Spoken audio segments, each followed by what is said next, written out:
Hi, My name's Nyesha McCauley. I'm Nyesha McCauley, and you're watching AccessTV.org.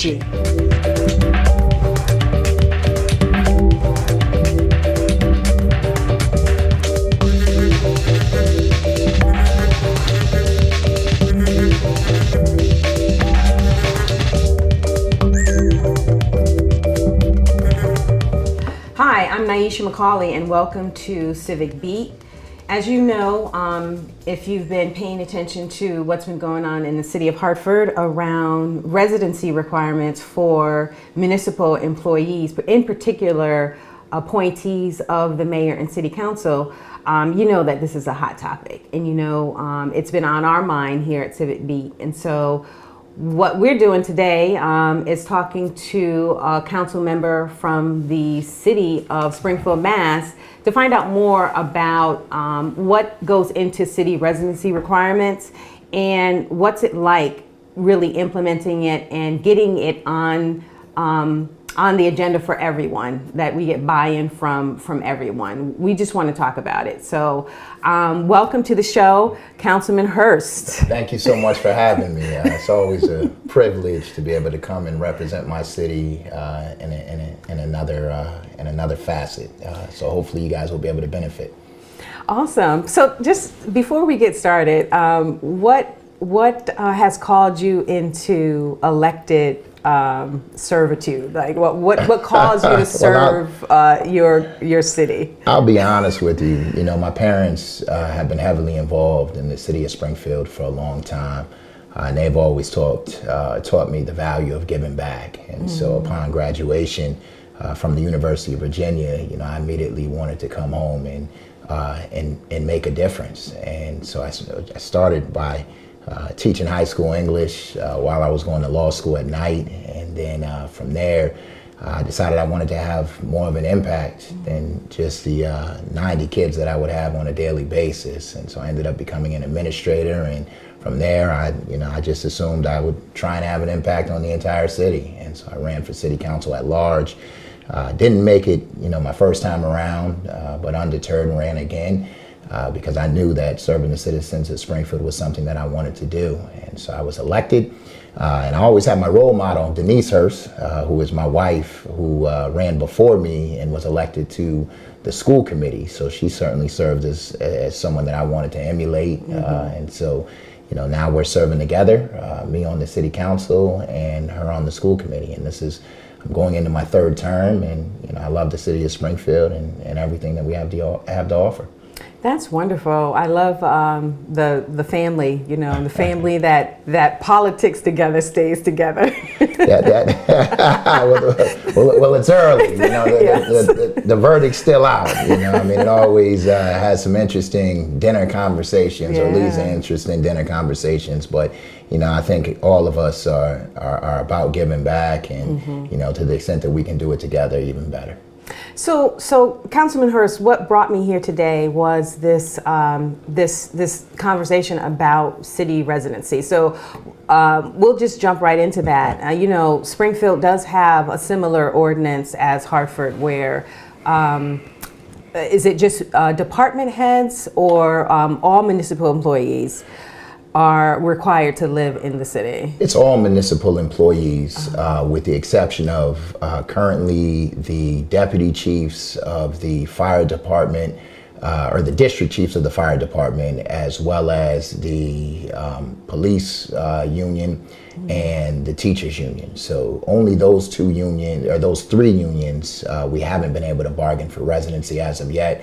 My understanding is that the police union that we're on the horizon, or right on the brink of them agreeing to a residency requirement, as well as the district chiefs and the fire department. Teachers are another beast in and of itself, just because a lot of their policies are governed by the state, so it makes it a little bit more difficult. But I think Springfield has done a phenomenal job in terms of working with the collective bargaining units of the city to get them to agree to residency. What do you think is the value in having the residency requirement to begin with?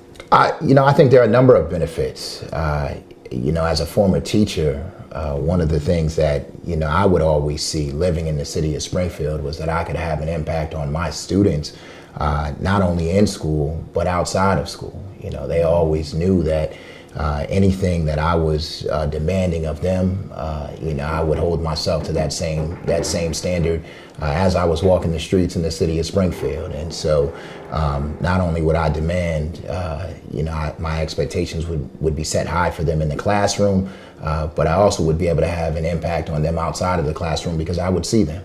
And I would see their father at the barbershop, and I would see their mother in the grocery store. And so I just think, living in the city of Springfield and working in the city of Springfield has just a number of added values that were never more evident than when I was a teacher and could have an impact on the entire child's life and not just the time in which they were in school.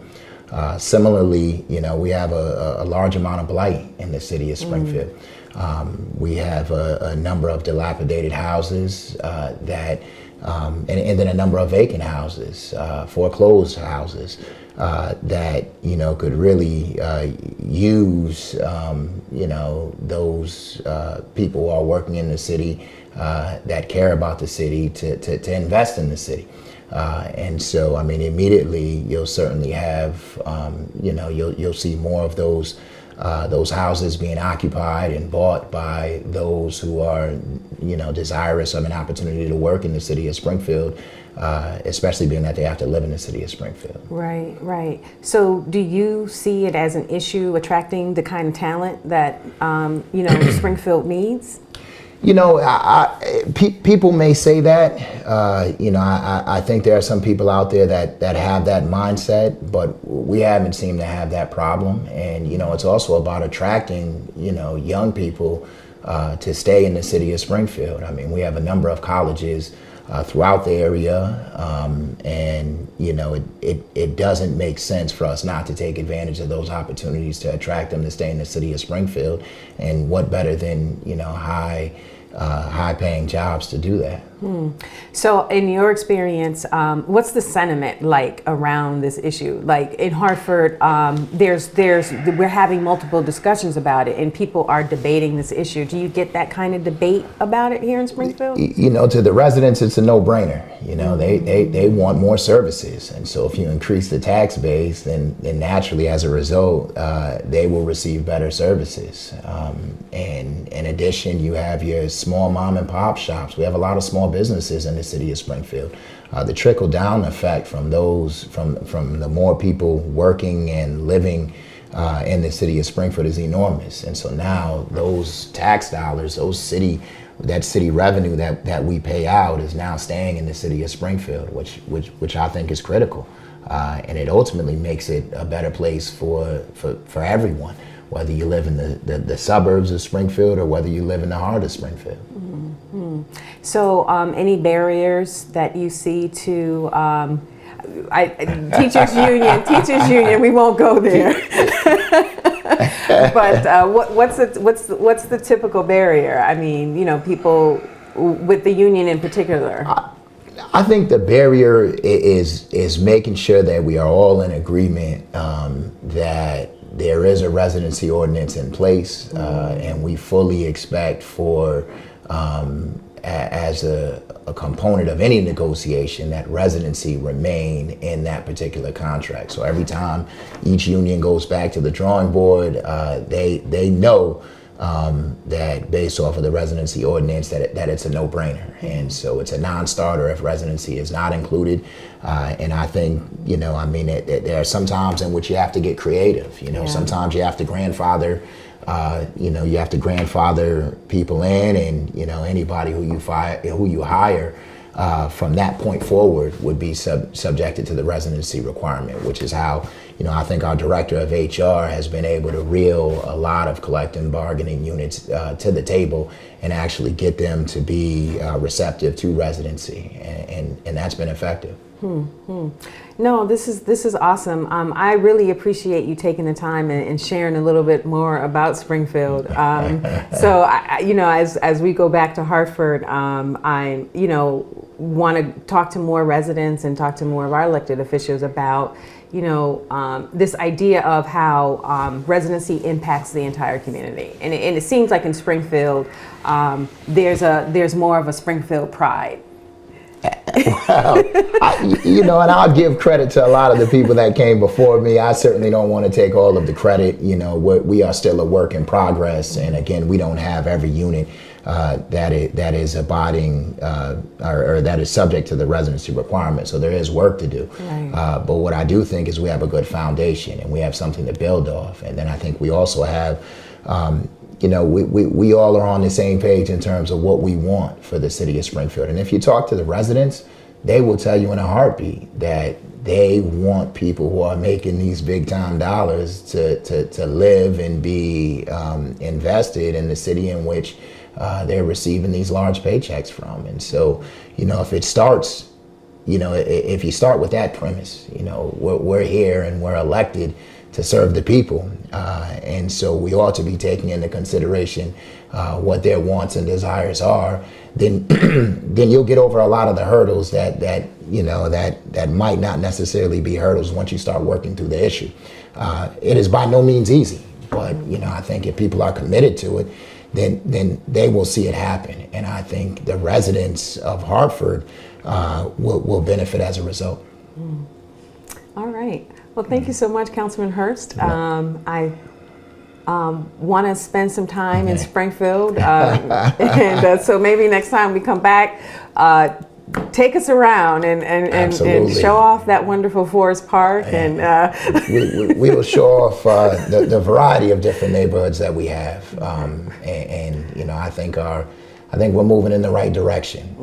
And one thing that I will add that I didn't mention was that not only were we sticklers for residency and hiring within the city of Springfield, but when new businesses come in, that's a staple for us. We want to make sure that they are going to hire residents of Springfield. We think we have a large pool of talent that would benefit these particular companies. As you know, or probably know, MGM That's right. is hiring 3,000 employees and full-time employees, and as a result, we've demanded that 35% of those 3,000 jobs be occupied by Springfield residents. So it's not just at the collective bargaining table that we're requiring residency, and that we want to see residency as a component of, but it's throughout. And so I think if Hartford is able to develop that mindset, the city will be far better off as a result. Yeah, no, I see the economic benefits, but also creating the culture of we are community is another benefit there too. I think it's huge. I think people, the same way they want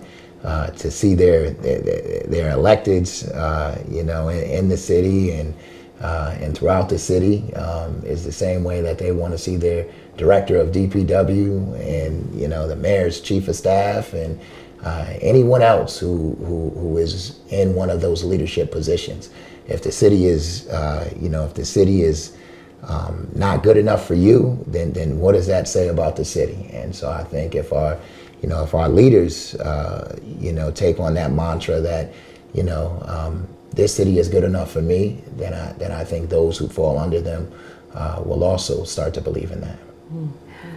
You've been watching Civic Beat. We're talking about residency for municipal employees with Councilman Hurst here in Springfield, Mass. We're going to take a short break and get right back into the conversation after this. Stay tuned.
Hi, welcome to Civic Beat. We're having a conversation with Councilman Hurst here in Springfield, Mass. about residency requirements for municipal employees.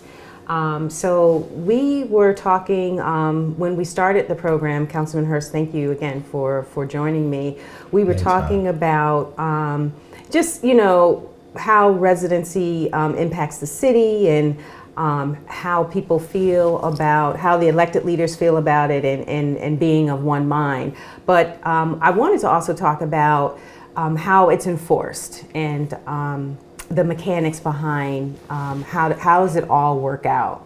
Yes, no, great question. And so what ultimately happens, and again, enforcement, we can have a ton of laws on the books, but if they're not enforced, then ultimately they don't have the impact that we all want them to have. And so with respect to residency, obviously there are some checks and balances upon hiring in which an individual has to, provide his or her place of residence. But what happens once you are already hired is that we fill out a form on a yearly basis through our Human Resources Division, and our Director of Human Resources submits forms that are certificate of residence forms to the department heads. And then the department heads are in turn responsible for making sure that all of the people under them have signed the form and have sworn that their residence is within the city of Springfield. And so once he gets those back, he does his checks and balances to make sure he's received them all from every department, and then if he hasn't, then he will follow up. It is an onerous task for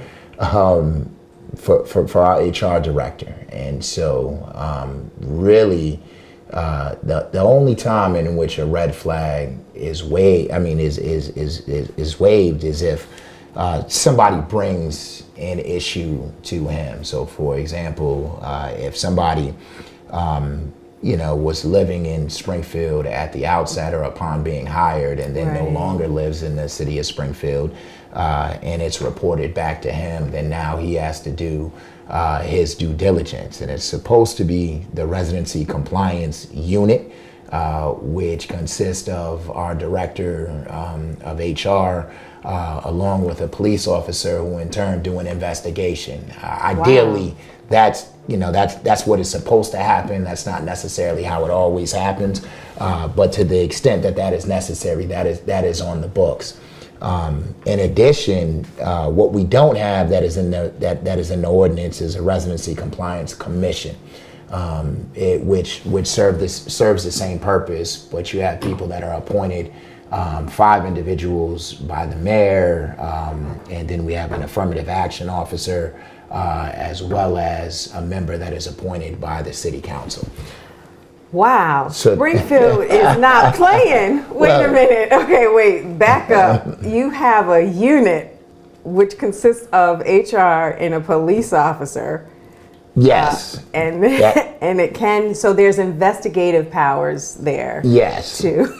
And so in the event somebody is deemed to be living outside of the city of Springfield, then what normally occurs is they will do the follow-up. And unfortunately, we don't have the commission up and running, which is something that the city council has been asking for. Clearly, our mayor thinks that that the Residency Compliance Unit, consisting of the Director of HR and then one of our police officers, is sufficient. And I haven't necessarily heard that there's been a problem. I just know that it's a lot, and sometimes when all of the onus is on the Director of HR, on top of all of his other responsibilities, it makes it difficult. And so we've been, pushing for a residency commission as it's written in the ordinance, but we haven't achieved that yet. But I'm hopeful in the future that we will. Okay, no, that is a pretty hefty compliance that you have there. And I mean, I just think it's remarkable too that this is all municipal employees. I think in Hartford, what we're looking at is just appointees of the mayor and the city council. But I mean, this really is taking it just a city top, floor to ceiling, wall to wall kind of. I think you have to start somewhere. And again, I wasn't around at the outset of this ordinance, and it's happened over the course of a number of years in terms of being able to get this implemented throughout the entire city. And so I wouldn't expect anything to happen overnight, but I do think that the people at the top need to actually have a desire to see this work and to realize the benefits of it. And if they do, then at some point in time, there's no reason why you shouldn't be able to achieve what the city of Springfield has done. Excellent. Thank you so much for this in-depth kind of look at how the city of Springfield is handling residency requirements. Not a problem. And if I can provide you with any further information, let me know. We're always here to help. Excellent. Thank you. All right. Thank you for watching Civic Beat. I'm Nyesha McCauley. Please leave your comments below on if you're watching this on Facebook. Or send me an email as well, nyesha.mccauley@gmail.com. I'd love to hear your feedback on this residency topic and what's next for the city of Hartford. So, thank you for watching. Hello, I'm J. Stan McCauley, and I'm exploring a run for mayor of the city of Hartford in the 2019 election. It's undeniable that Hartford has many challenges. However, I believe that our residents are our strength. The question is, do you believe, like I do, in the potential of Hartford? You see the many assets the city has, but do you wonder, as I do, why we are still struggling to move ahead? Do you wonder why the solutions being offered to us just don't seem to get the job done? Well, creating a vibrant city begins with you. We have incredible people who live in the city, who have great solutions to Hartford's biggest challenges.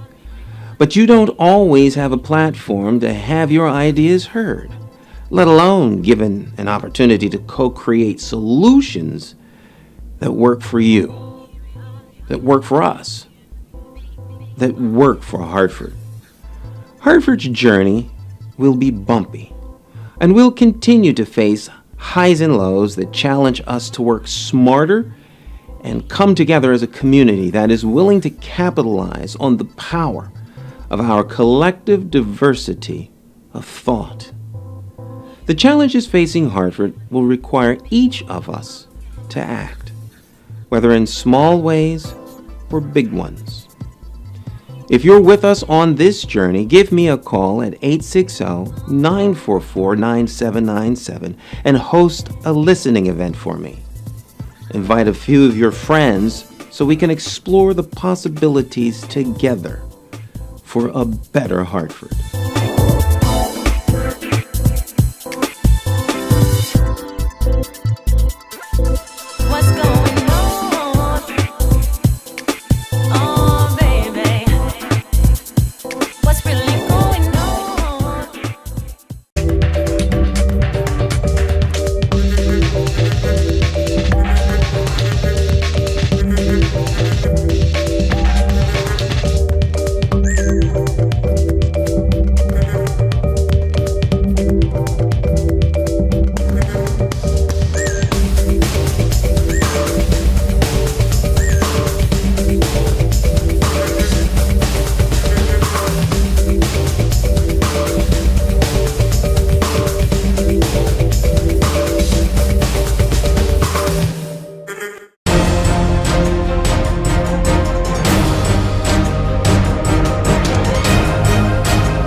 growing up, I never felt pretty.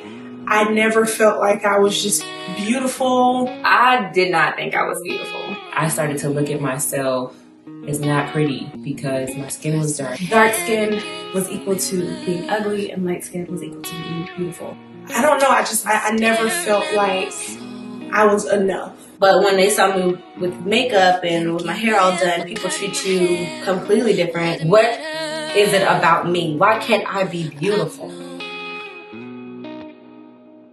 If you peel back my heart